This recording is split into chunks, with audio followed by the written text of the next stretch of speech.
Welcome to another episode of Inner Mastery. This is our book club edition. We're in the midst of reading A New Earth by Eckhart Tolle. And in this chapter, we talk about how long you are holding on to your past. And it's really important. I share some powerful examples that I know y'all relate to about how our emotions from our past, events from our past, cause us to have issues in the present moment. Literally have to relive and re-traumatize ourselves with different things that happened from our past, and that the power lays within you. You literally can choose moment to moment, each and every day in the present, to just be present, to not engage with the thoughts, the emotions, anything from your past. All right, if you get value from this, please make sure you subscribe to this channel. If you're listening to this on audio, make sure you give this a 5-star review, and I'll see you on the other side.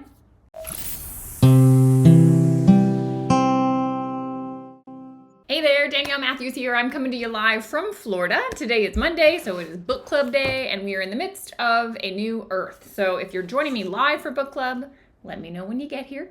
And if you're catching the replay, let me know that you've caught the replay. Now, we do this at noon Eastern time every single Monday. And we are currently in the midst of, I believe it's chapter 5. It's called The Pain Body. And in this particular chapter, he defines what that is. If you can learn what this is, it'll set you free in a big way. He has a beautiful way of explaining things. So what I would like to do is kick off today with a question. And my question, I took lots of notes. I keep taking so many notes on this book. I mean, it is good. So my question to you is, how long do you carry the past with you?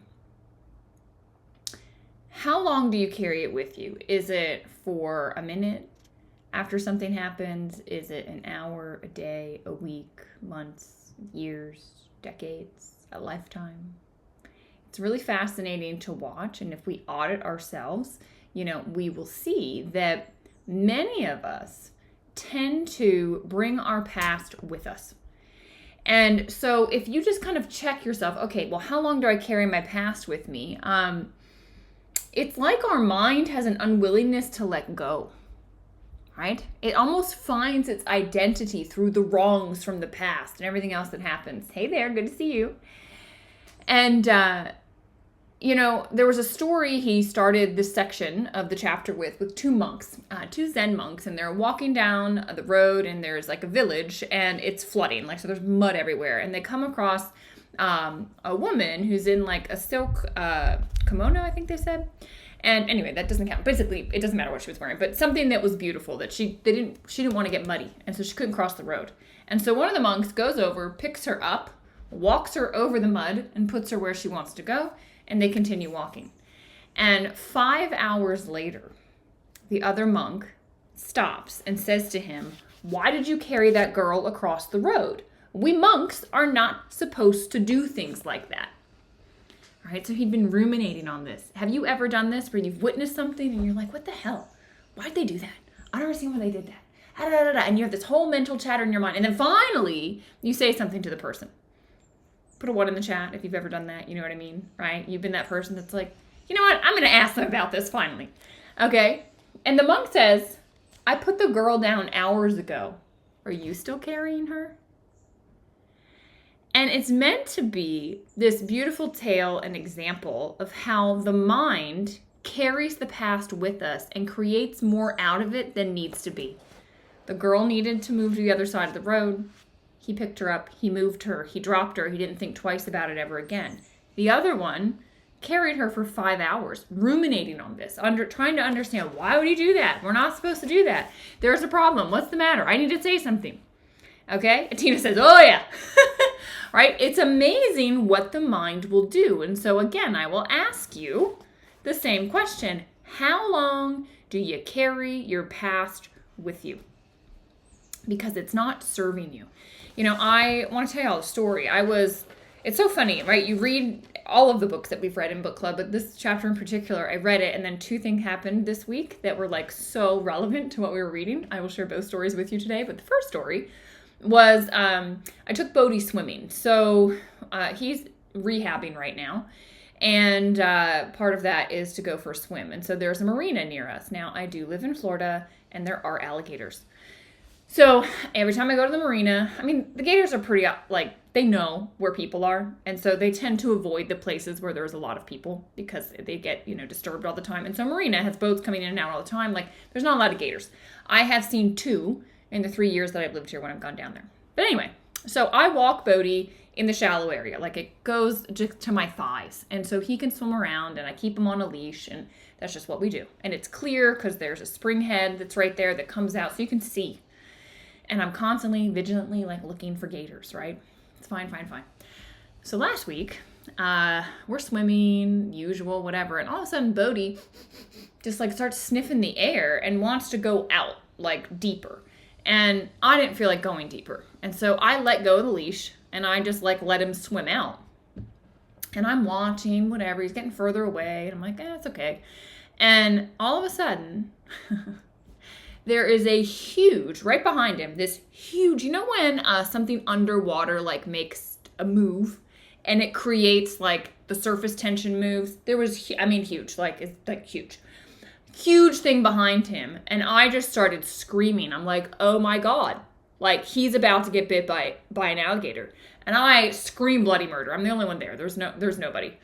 And I see this huge, like, splash. I'm like, Bodhi looks at me like, why are you screaming? And I'm like, get over here. Come. I'm screaming at him to get over here.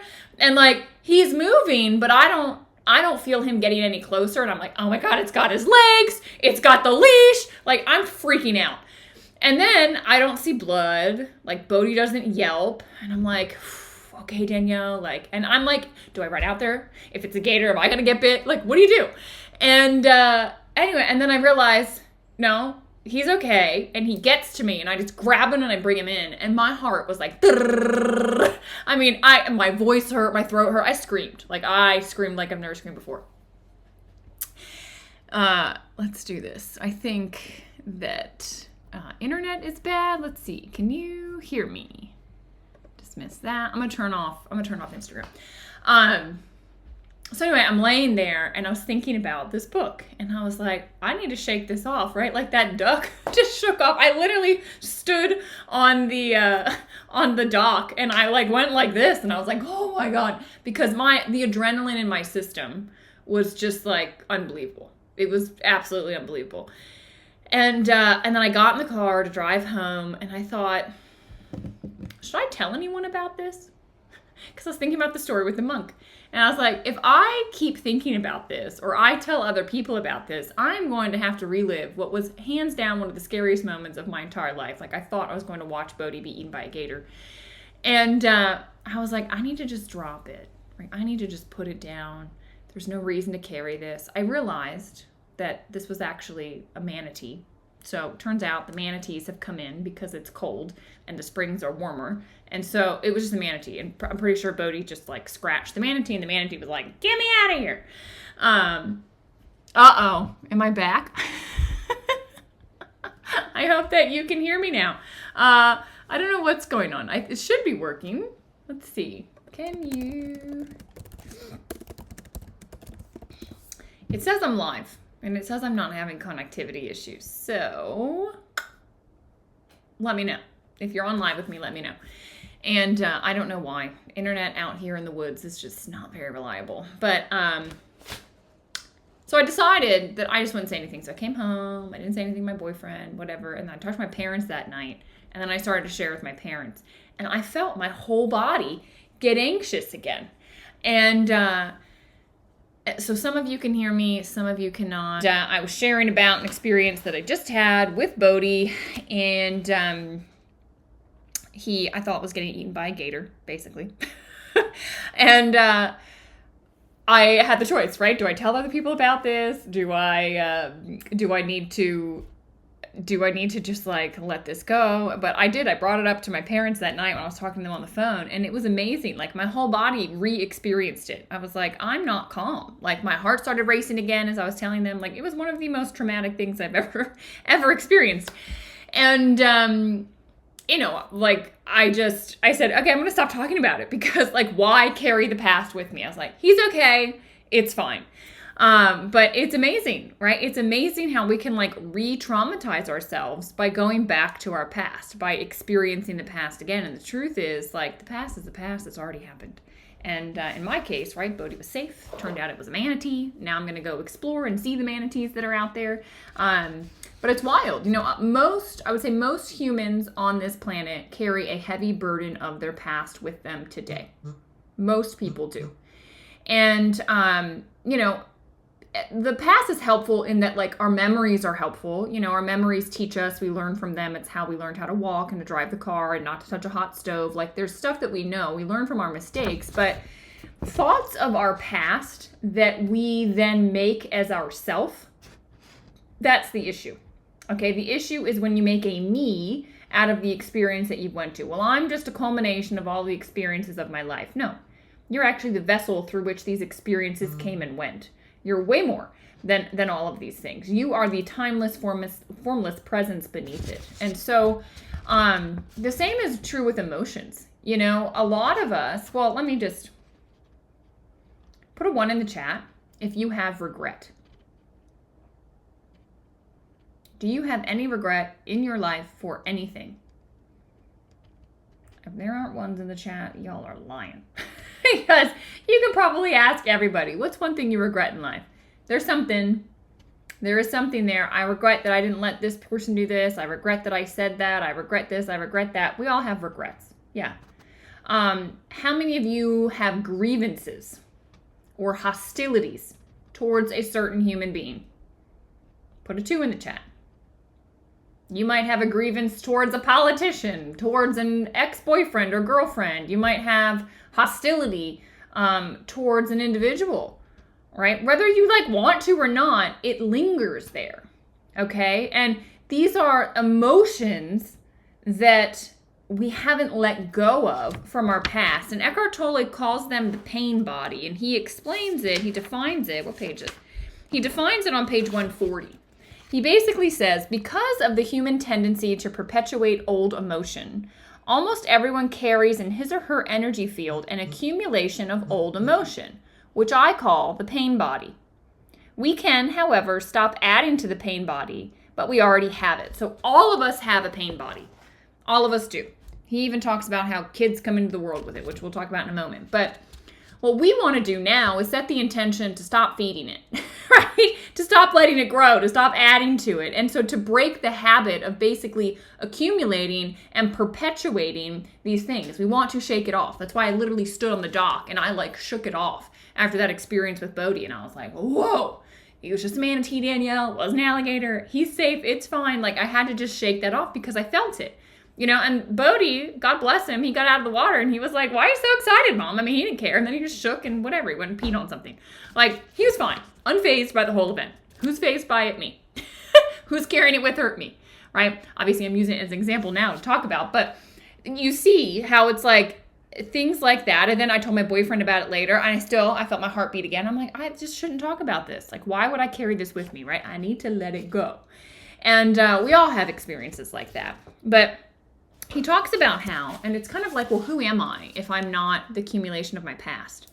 This is an interesting point, and here's what he says. He says, we can learn not to keep situations or events alive in our minds, but to return our attention continuously to the pristine, timeless, present moment, rather than getting caught up in the mental movie making. Our very presence then becomes our identity, rather than our thoughts and emotions. I'll say it again. Our very presence then becomes our identity. So who are you? However you are and whoever you are as you show up in the present moment. That is who you are. Nothing ever happened in the past that can prevent you from being present now. And if the past cannot prevent you from being present now, what power does it actually have? Guys, your past only has the power that you give it, that you choose to give it. You choose to give it power by ruminating, by talking about it, by bringing it into the moment of the next interaction, right? I went to the marina again to let Bodhi go swimming 2 days after that happened, and I felt the fear again. And I was like, no. We're in the present moment. It's fine. There's a bunch of manatees out there, right? I said, no, we're not doing this, right? And I cut it off. I'm not feeding my pain body. All of us, tend to do this. But remember, the past has no power but the power that you give it. Just like your thoughts have no power but the power that you give it. Your emotions have no power but the power that you give it. Pratyahara, it means withdrawal. My internet is going down again. I don't know what it is. Sorry, guys. Trying. I'm just going to keep talking, and I hope it clicks back for you. Otherwise, you'll just... the stream will be on YouTube. I'll post it up on YouTube. So, all right. So we lost a lot of time today with all of the shenanigans with my internet. So let's talk about things. When we are children, we experience pain. And when we're young, we don't actually know how to cope with it. And so our coping mechanism is like to push it away. It's to ignore it. It's to not face it, right? That's the easiest thing to do. And unless we have adults in our lives that show us how to feel our emotions, that it's okay, that they're not that scary, that they'll pass through, and then you're fine again, we have a problem. And that coping, a lot of kids are never taught. And so they bring this habit into adulthood of just like pushing past and pushing away and actually not dealing with their emotions. And so it gets carried with them in what Eckhart Tolle calls the pain body. For those of you, I know Karen has done it with me. Those of you that have gone through inner management mastery, this is the tube. This is what we talk about, where it's life experiences are coming through us. They're just energy events. But sometimes something happens that we shut down. And that energy event, we don't let it come through. We say, no, that's too much. And so we shut it down. Or we're a kid and we say, I don't know how to handle that. And so our body just intuitively shuts it down. Well, that energy can't be created or destroyed. So it just turns in on itself. And, Eckhart Tolle calls this the pain body, and he says this is the energy body of the pain body. But what the yogis say is these form energy blocks, grunties, that then are in our system. And we need to learn to release them. And this is the work that we do in Yoga Nidra and Yoga Therapy through Inner Management Mastery, is figuring out where are these blocks in our system and where can we now release them. Now that we have the awareness, where can we just release these emotional things from our past so we won't carry them with us? Because if you do carry them, guys, this is why randomly you'll have outbursts. Randomly you'll get anxiety. You start sabotaging the relationships around you. You can't hold a relationship. You just sabotage it every time. You sabotage your success. Why? Because there is an energy in you, a frequency that's very low from something from your past that's going to just keep perpetuating until you let it go. And so you're literally causing your own problems if you don't deal with this. And you just need to face it. You just face it, you accept it, you let it go. And this is what I teach in yoga therapy. A lot of times it's really helpful to have a facilitator with you to help you go into those spaces, not relive the story. We never relive the story. There's no point in doing that. It's just, where's the energy living? What's it feel like? Let it through. And once it goes, it goes. It's amazing.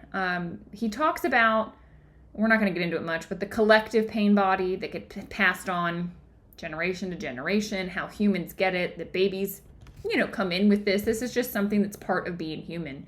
And then he talks about how the pain body, as he describes it, how it renews itself. And this is fascinating. He says it has an intelligence like an animal, and it has primal instincts, and it needs to take in more energy at its own frequency. And so it does this through negative thinking, and it does it through drama. Page 145.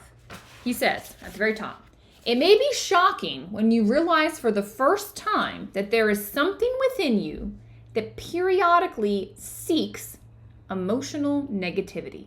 It seeks unhappiness.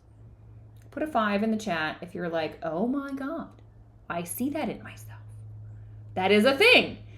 You need even more awareness to see it within yourself than to recognize it in another person. So maybe you've seen it in somebody else. Right?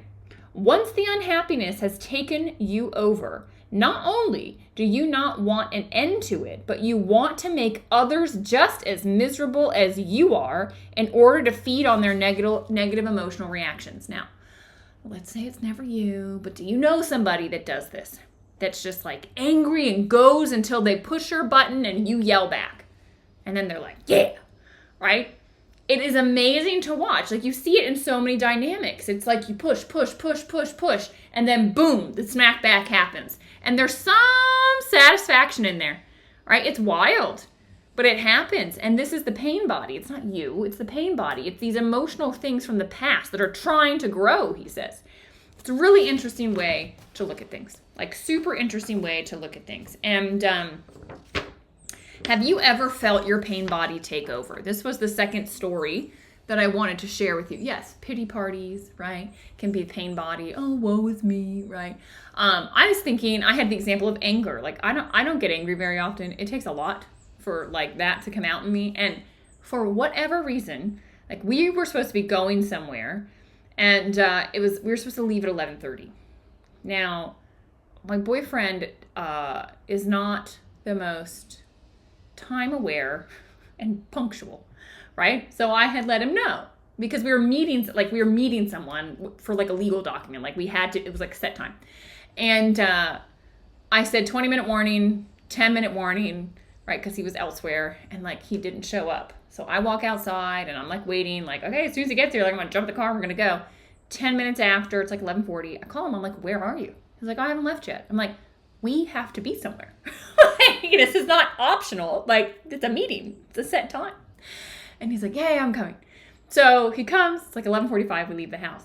And I'm pissed. Like, just angry. And I'm watching myself. And I said when I got into the car, because I'm aware, I said, I'm incredibly angry right now. And it is at you for not being here. But I know it's my problem. But I'm angry and I can't let it go. And he just started laughing. He said, isn't this what you teach? Like, you should breathe, let it go, Danielle. And I'm like, it like took over me. I was pissed. And I was like quietly trying to breathe. And I was thinking about this book, because it was like this thing in me was like, no, here we go. No, you get to get mad. It's justified. This shouldn't be this way. You made the plans. This person didn't comply. And I could feel it like swelling in me. And I was like, so we started talking about something, and I snapped. Like, I gave him some snappy response, and he was like, what is wrong with you? I said, I told you I'm pissed off, right? Like, it was taking on a life of its own. And it was so interesting, because I said to him, just don't engage with it. Like, it will leave. And after like 10, 15 minutes, it still hadn't. Like, I was still mad. And he gave like a little, like, he stays on kilter all the time. But he gave like some little comment that was like, I could tell he was getting like annoyed that I wasn't calming down. And it was like satisfaction.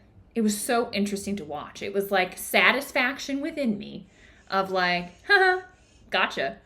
And then it was so interesting. The whole thing dissipated. And I was like, that was what he's talking about. Like, that's the pain body. The pain body, just that anger, right? It wanted to feed on it. And then when it got the anger from the other person, it was like, yeah. Got what it wanted, and then, it dissipated. And I started laughing. As soon as it left, I was like, holy moly, it's like an entity. And I was laughing when Eckhart Tolle said, yeah, this is like a psychic parasite. And that's exactly what it felt like. I was like, this isn't me, But that was exactly what it felt like. Something possessed me for a minute. And have you all felt this? Whether it's anger or sadness or something, like, it just takes over, and it is wild to watch. And it was so interesting because I was witnessing myself, it happening, right? I'm like witnessing it, and also like, but it's like really strong, and like it's gaining energy and momentum, and like, I can't stop this thing, but at the same time I'm witnessing it. It's wild. And it's in these experiences that you can really know the truth of what's being talked about here, where it's like, yeah, you really are not your thoughts, your emotions, whatever. You're the one witnessing them. And he says the usual pattern of thought creating emotion is reversed in the case of the pain body, at least initially. Emotion from the pain body quickly gains control of your thinking. That's exactly what happened. I was like, I can't think my way out of it. And once your mind has been taken over by the pain body, your thinking becomes negative. Exactly. In my head, I was like thinking about all the negative things about my boyfriend and everything else. And I'm like, why am I doing this? Like, well, he was late this time, and he was late this time, and he was late this time. I'm like, clocking all the times that he's not been on time. And the voice in the head will be telling you sad, anxious, or angry stories about yourself and life. It was. About other people, about the past, about the future. Yeah, it was like, what about the future? It's not going to be reliable, blah, blah, blah, blah. Like, it was like going. And the voice will be blaming and accusing, complaining and imagining. And you are totally identified with whatever the voice says. Believe all its disordered thoughts. And at that point, the addiction to unhappiness has set in. The pain body, pain is pleasure. Vicious circles is what happens. It's a vicious cycle. Every thought feeds the pain body. In turn, the pain body generates more thoughts. Now, in my case, it was interesting because I was watching it happen, right? So I was like trying to not let it feed it. And I'm like laughing. I'm like, it is crazy what is going on in my mind. Like, this is nuts. And I'm like, able to say, don't engage with this. Like, this is not me, but it's here. And I just got to let it out and try to figure out how to get through it. And it was, it was through breathing. But then also it was so interesting to watch. Like, as soon as it got a little reaction, like it dissipated in me. And then I had to wait for it to dissipate in him. Lordy. Crazy. So anyway, the pain body feeds on drama. We didn't get that today because of all my issues. So we will do 148 to the end of the book. Sorry, the end of the chapter, 160. We'll do that next week. Appreciate you all. I don't know why the internet was this way. I don't know what is going on. They are doing some like construction work over there, so it might have been part of the issue, but thanks for hanging in. I think what I will do is I do have this recorded, so I will upload it to YouTube, and perhaps I will upload just the clean copy to Facebook, so you can watch that. Let me know if you need that. Otherwise, we've got it in 2 halves on Facebook. Maybe I'll just leave it in 2 halves. Y'all tell me what would be easier, but I'll put it up on YouTube as well. And yeah, next week we will finish up. I appreciate you all. Watch it this week. It is amazing. This thing loves drama, and it's time for us to set the intention to just cut it off. No more. All right. Lots of love. Talk to you guys later.